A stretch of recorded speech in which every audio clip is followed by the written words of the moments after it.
மதியம் லஞ்சுக்கு லெமன் ரைஸும் பன்னீர் சில்லியும் வேணும்னு சார் நேற்றே வந்து ஆர்டர் கொடுத்துட்டாங்க. பன்னீர் ரெடி பண்ணுறதுக்காக நேற்று நைட்டே பால் கொஞ்சம் சேர்த்து கொண்டு வர சொல்லியிருந்தேன். 1 லிட்டராகவே கொண்டு வந்துட்டாங்க. பாதி பார்த்தீங்கன்னா பன்னீருக்கும் மீதி கொஞ்சமாக காஃபிக்கும் எடுத்துக்கிட்டாச்சு. பால் நல்லா காஞ்சதுக்கு அப்புறமா ஒரு ஹாஃப் லெமன் பிழிஞ்சு விட்டு ஒரு 5 நிமிஷத்துக்கு அப்புறமா அடுப்பு ஆஃப் பண்ணினா நல்லா திரண்டு வந்துடும்.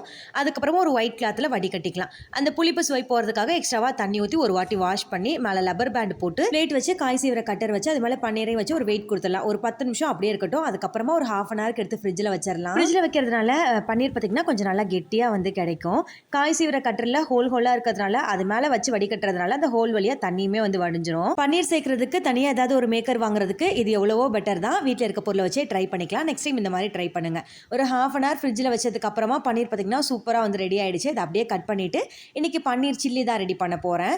ரெடிமேட் மிக்ஸ் போட்டு ஒரு 5 நிமிஷம் அப்படியே வந்து ஊற வச்சுட்டேன். அதுக்குள்ளே மார்னிங் பிரேக்ஃபாஸ்ட் பார்த்திங்கன்னா இடியாப்பமும் தேங்காய் பாலும் வந்து ரெடி பண்ணியிருந்தேன். மார்னிங் பிரேக்ஃபாஸ்ட் தம்பி சாப்பிட்றதுக்குள்ளே பன்னீர் சில்லியுமே வந்து ரெடி பண்ணிட்டேன். ஒரு பக்கம் பார்த்தீங்கன்னா லெமன் ரைஸும் வந்து ரெடி ஆயிடுச்சு. பன்னீர் சில்லிக்கு எண்ணெயிலலாம் போட்டு பொரிச்சு எடுக்கணும்னு இல்லை. தோசைக்கல்ல ஒரு 2 ஸ்பூன் எண்ணெய் ஊற்றிட்டு பன்னீர் வந்து சேர்த்துட்டு ஒரு 2 பக்கம் வேகிற மாதிரி 2 நிமிஷம் ஃப்ரை பண்ணி எடுத்தாலே போதும். சூப்பரான ஒரு டேஸ்டான paneer chilli ready. Next time try பண்ணி பாருங்க. அப்படியே இன்னைக்கு ஸ்நாக்ஸுக்கு மீதம் இருந்த இடியாப்ப மாவு கூட கொஞ்சமாக தேங்காய் துருவல் நாட்டு சக்கரை சேர்த்து குட்டி குட்டியாக கொழுக்கட்டை மாதிரி ரெடி பண்ணியிருந்தேன். இன்னொரு ஸ்நாக்ஸ் பார்த்தீங்கன்னா மாதுளம் பழம் கொடுத்து விட்டுருந்தேன். மீதம் இருந்த பன்னீரை அப்படியே வந்து ஃப்ரிட்ஜில் ஸ்டோர் பண்ணிட்டேன். மதியம் லஞ்சுக்கு எங்களுக்கு குருமா மாதிரி ரெடி பண்ணிக்கலாமேன்னு. நான் யூஸ் பண்ணுறது உடன் இடியாப்ப கட்டு தான். வேலை முடிஞ்சதுக்கு அப்புறமா கட்டையை உடனே வந்து தண்ணியில் வாஷ் பண்ணி காய வச்சிடணும். அப்படி இல்லாட்டி ரொம்ப நேரம் தண்ணியில் ஊறினா கட்டை டேமேஜ் ஆகிடும்.